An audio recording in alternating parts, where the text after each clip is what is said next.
Southark Spotlight is brought to you by Maxwell Hardwood Flooring. Maxwell Hardwood Flooring, located in Monticello, has been producing quality, solid, and engineered hardwood flooring for over 28 years. The company and sister companies, Ouachita Hardwood and Townsend Inc. in Warren, are proud to be providing American-made flooring to distributors and retailers from coast to coast while serving our local communities right here at home. Maxwell Hardwood Flooring, your best start for a great finish. Hello everyone, I'm Greg Reap with SalineRiverChronicle.com, and we are very pleased to have a special guest with us today to talk a little bit about some things he's involved in. A lot of you folks out there will know this name and this individual from over in our sister Drew County, Dustin Prince. We're glad to have you with us today. Thanks for having me. Appreciate it. And we also appreciate Maxwell Hardwood Flooring being the sponsor for this particular segment that we do once a month. And you work for Maxwell Hardwood Flooring. I do. I've worked for them for probably about 22 years. Yeah, you're sort of associated with the family a little bit, aren't you? Just a little bit. Well, we are. We're glad that you're here with us today. And just for the audience's information, we go back a few years with you. The Reap family does. And Saline River Chronicle, where you worked with my son Rob on his endeavor to put together the movie Captain that was shot here in South. What was that like? Was that like 8 years ago? It's been several years ago. I started trying to figure that out myself the other day. It's been a while, but you played a very prominent role in that movie, which we will be forever grateful for you taking part in that. I appreciate you guys, and I remember that film vividly. I lost a lot of weight for that film. Yeah, that was a fun time. Well, I wish I could lose a little bit more weight. Rob probably needs to cast me again so I can lose some more weight. Well, we have very fond memories of our association with you and really getting to know you at the time, and you just did a marvelous job. I think most folks in at least Bradley County are aware of that movie, and which we still have on DVD, by the way. About the founder of Bradley County, but you've kind of wandered off and done some other things in the acting field, and that's kind of what we want to talk about. Now, first, let's tell our viewers you do work for Maxwell Hardwood Flooring. What exactly do you do for them? I'm lumber inventory, and pretty much whatever they ask me to do. Okay. Yep. So you're the guy that just kind of handles all the issues that. Nothing exciting. I pretty much come to work and do what I'm told. Nothing wrong with that. That's good. That's a good thing to do. But we do appreciate the company and appreciate you taking time to come over here and talk with us. Let's talk about this budding movie career that you've gotten involved in, and kind of go back and tell us how you got into doing this, and then maybe what your first project was. Well, I think you know what my first project was. It started out with the auditions for Captain. And me and my wife were coming home from lunch, or going to work from lunch, and we saw the auditions on maybe Monticello Live, possibly. And she said, you should go audition for this. And I think it was right before I was going on vacation. And I went and I auditioned. It was one of my first auditions ever. And I remember how nervous I was. I mean, drenched in sweat. And Rob was so cool. He was so cool about it. And honestly, I really just wanted a small part in it. But I remember auditioning, and then Rob later either texted me or emailed me and said, "Yeah, we got you this part," and which turned out to be a pretty big supporting role. It was, yes. And then from there, I got an agent, and everything just kind of shot up. So I guess if we want to take a little credit for getting you into this, we can take some credit for it. Right? No, I'm just being funny because obviously you're very talented. We figured that out real fast, and I'm no expert, but Rob and my late wife Beverly, of course, she thought the world of how you did in that project, and it was just a lot of fun for all of us, and I think something historically important to this community, and we again appreciate you taking part in it. But what came next? I did a few small roles in some films, and I think my next biggest thing was a short film that I produced and also starred in called Last Call. And I ended up getting a script from a friend of mine off Facebook. He lives in Scotland, and he knew I was an actor, and he sent me a script, and I instantly fell in love with it. And I knew at the time I wanted to produce something, because really nothing solid was going on. So I said, you know, if anything's going to go on, I'm going to have to do it myself. Gotcha. So we did that, and that turned out to be really, really good. It got into probably 35 festivals or so, won about 16 awards, and it did better than I ever dreamed. And from there, I got noticed for this next film, An Intrusion. And the director sent me the sides and wanted me to audition, and I got the part for Intrusion, and there you go. So here I am. I'm not surprised. Here I am talking to you. Now, how many different movies have you been associated with up to this point? If I had to guess, probably about six or seven. I mean, I don't. It's going to have to be a good enough film and an important enough role for me to, you know, leave the family and leave my job for however long it takes to do the film. I'm not going to take just anything. Sure. So I don't have a whole lot of credits, but I try to, the credits that I do have, to be pretty quality roles and quality films. Yeah. Even before you did Captain, what did you ever thought about this at all? Getting involved in something like this, or no? Not did you really. enjoy movies in general and just like to? Yeah. You know, the first film I fell in love with was One Flew Over the Cuckoo's Nest. Oh my gosh, a classic! Yeah, really? Yeah. My father allowed me to watch it when I was probably 9 or 10 years old, and I remember just watching it and the actors in that film. You know, as a kid, you're thinking these people are really mentally disturbed, but they're not. They're actually acting. Yeah. And that right there, just like, wow, that is really impressive for someone to do that. And between that and, of course, Jaws was a big influence.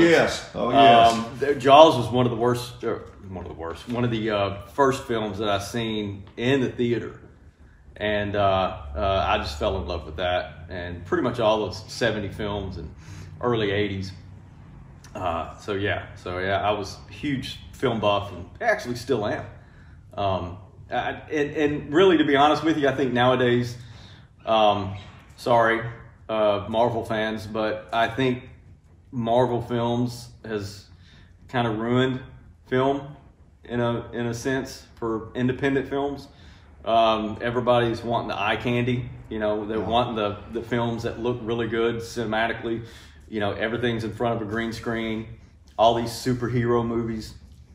You know, the independent films has been lost in that mix, and I wish we would get back to that. I hear you. Because I think that's the backbone of the film community, is the independent films, not the $700 million budget Marvel films.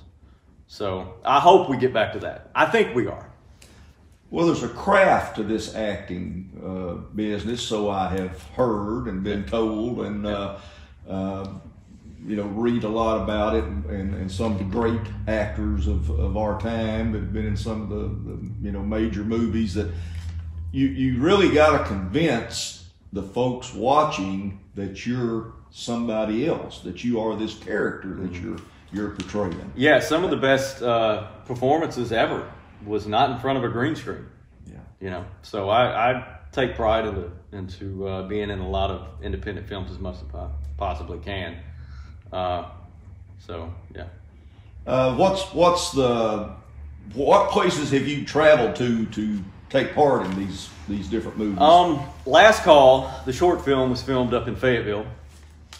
We filmed it in a bar, Whiskey 101 in Fayetteville, because the storyline is during the apocalypse, and a former alcoholic finds shelter in a sports bar. and I play the devil trying to tempt him to drink again. And all the other characters in the film represent the 7 deadly sins. So it's really interesting. Yeah. If you haven't seen it, you should watch it. I have not, and I need to see that. I can text you the link. Well, please do. Yeah. It's I free, see that. which is another good thing. It's free. An Intrusion was filmed. This latest film was in Michigan. Okay. Yeah, and we filmed all around Detroit and Lake Orion and all kinds of places. So, how long were you gone, or were there several trips you had to make back and forth up there? Were you there for just the time period you were shooting? Yeah, for An Intrusion, I was gone for 13 days. Yeah, Okay.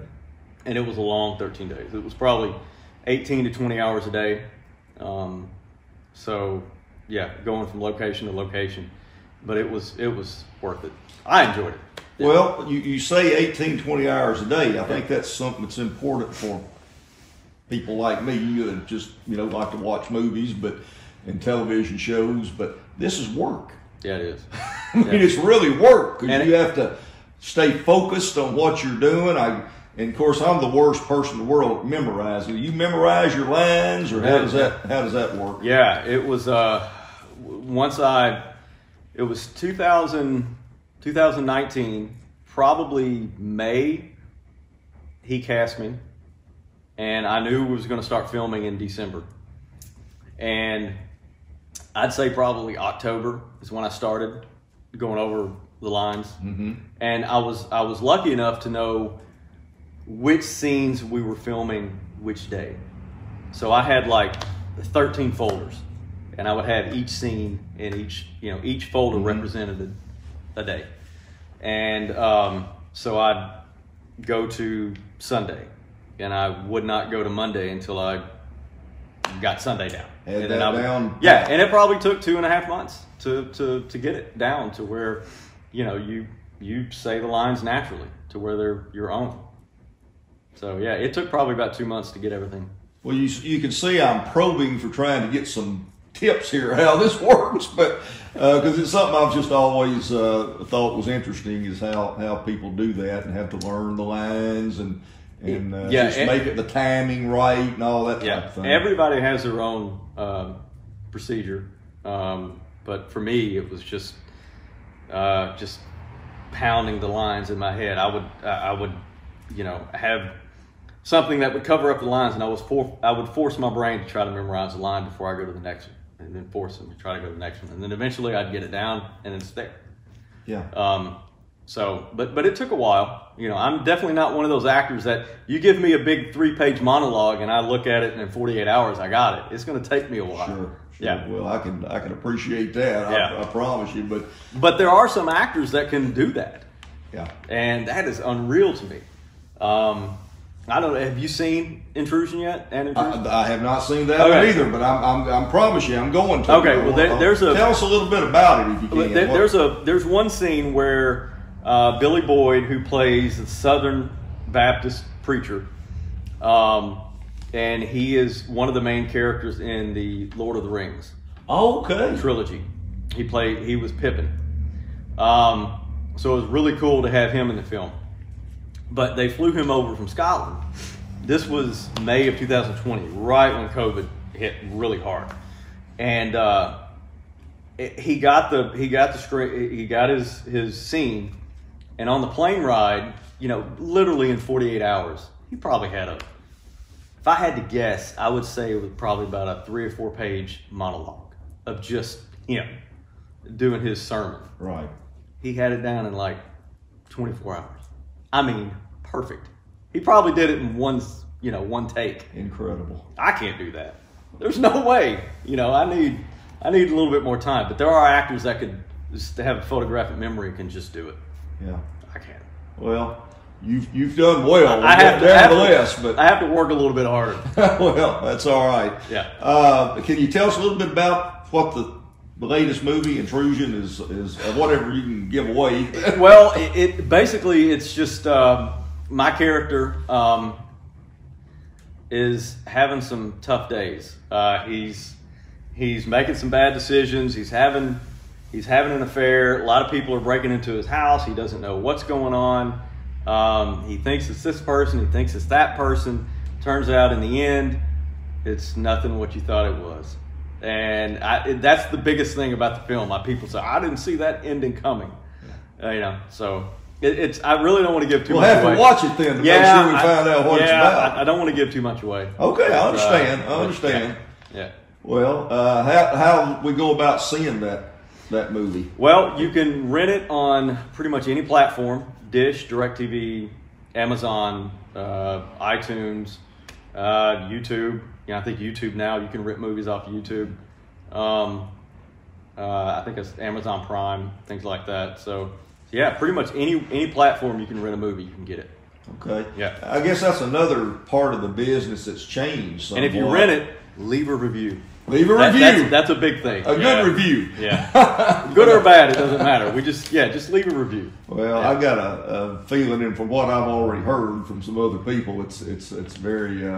And I don't know what the conclusion of the plot is. I don't know that, but I have heard from some other people said it's quite good. And well, thank you. Thought you did a very good job, but again, that part didn't surprise me at all. Yeah. So you've done about 6 or so. Let me ask this: you've got an agent? Is that correct? I've got one in Austin and one in Utah. Okay. Do they bring projects to you? Or how does that work just from a business standpoint? Normally, yes. They would send me, if someone would, they'd see my headshot and they would say, all right, yeah, this guy has the look that we're looking for. Let's get him to audition for this role. And they would send me the sides, the lines for the scene they want me to audition for. And I would self-tape the audition and send it to them. So you self-tape the audition and then send it to the director or producer or whoever. That is a big thing now, just to self-tape, which is easy, really, because if you don't like it, you try again. Yeah, it's a lot better than you decide what they see ultimately. Yeah, and which is a lot better than the good old days when you just show up and you're in front of 3 or 4 people, and you got one shot. So I find it a lot easier these days. I got you. Audition. Well, let me ask you this, and believe it or not, our time's flying by here. I could talk to you all day long because this is fabulous. But and we're very proud of you here in Southeast Arkansas, by the way, that you're. Which also kind of brings up another point. You can live anywhere in the world and get involved in these kind of things if you have a desire to try to do it. You can. I mean, nowadays there's no excuse. Yeah. Don't have to move out to Hollywood and live out there. So no, you could live anywhere, and actually there's websites, Actors Access, IMDb that you can go to and just self-submit yourself. You don't even need an agent. You can just self-submit yourself. So talent that we have in Southeast Arkansas can show itself. They can, if they want to. Don't have to move to California, New York, or anywhere like that. No, actually, Atlanta is the new LA. Really? Yep. Well, there's a lot of films right there. A lot of films filmed in Atlanta now. It has become the new place. Is there a reason for that, or just? I think the tax breaks. Okay. Taxes are better in Georgia than Atlanta. Okay. So they just, I know all the Marvel films pretty much film in Atlanta. Okay. Yep. I think we have some laws that provide some tax breaks in Arkansas for people to come on location here. Yeah. I'm not sure how well that's working or anything, but I do know it happens occasionally. Right. Yeah. I haven't had too many film gigs here in Arkansas. I think when the films come to Arkansas, they pretty much already have their main characters already in stone. Yeah. So it's pretty much just like they're looking for like background actors, and I'm past. I got you. I'm not really interested in that. I understand. Well, do you have any other projects possibly on the horizon? You don't have to go into any detail. I don't. On it, but no. It's like I told you guys before this. It's been pretty quiet lately. I think COVID is still hitting the film industry pretty hard. But right now, I don't have anything right now, which I'm totally fine with. I mean, I've had some people send me some scripts, but it was really nothing I was interested in. But something will come up. Hopefully. Well, we're looking forward to it. Again, I want to tell you how grateful my family is to you for everything that you've done for my son and his business, and we're still awful proud of that Captain production and the role you played in, and some. Rob, let's get it going again. Get something going. Rob's off to the side listening for everybody, but and there was a lot of people from Southeast Arkansas involved in that. Let me tell you something. Well. That premiere was awesome. Yeah. For Captain, that was great. Yeah. A lot of people showed up. It was top notch. I enjoyed that night. Yeah, if I recall right, I think we had about 600 people come to the Warren Cultural Center, and I told somebody, other than a football game, it's hard to get 600 people together. Right? Yeah, Southeast Arkansas for about anything, but people like you really made it a success, and you were just fabulous in that. I know you're doing well on these other projects, and I'm gonna make sure I'm seeing them all. And but we just wanted to get you in. We thought this was a good time of the year to get you in and talk about. You're doing some things not too many people around here are doing, so we wanted folks to know what you were up to, what you had done, and just wish you all the best in the future. And of course, keep the hardwood flooring mill going too. I'll try my best. We want to make sure that's continues to be a success as well. Thank you. Glad to have you with us, and come back anytime. Thank you so much.